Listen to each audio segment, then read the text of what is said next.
اگر کسی شخص کو بھوک لگی ہو اور اسے کھانا پیش کیا جائے اور اسے اس کھانے کی ضرورت بھی ہو اور وہ کہے کہ مجھے اس کی خواہش نہیں ہے، تو یہ اس نے بھوک اور جھوٹ دونوں کو اکٹھا کیا ہے، اس سے نبی کریم صلی اللہ علیہ وسلم نے منع فرمایا۔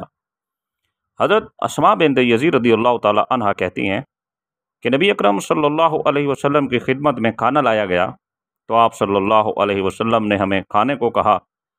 ہم نے کہا کہ ہمیں اس کھانے کی خواہش نہیں ہے۔ اس پر آپ صلی اللہ علیہ وسلم نے فرمایا، تم لوگ بھوک اور غلط بیانی کو اکٹھا نہ کرو۔ بعض لوگوں کو عادت ہوتی ہے کہ کوئی کھانے کو کہے تو بھوک رکھ کر یوں کہتے ہیں کہ ہمیں خواہش نہیں ہے، ہمیں بھوک نہیں ہے، تو آپ صلی اللہ علیہ وسلم نے اسے منع فرمایا۔ اگر بھوک ہے تو کھانا کھا لینا چاہیے، ورنہ غلط بیانی میں بھوکا بھی رہے اور عذاب میں بھی مبتلا ہو۔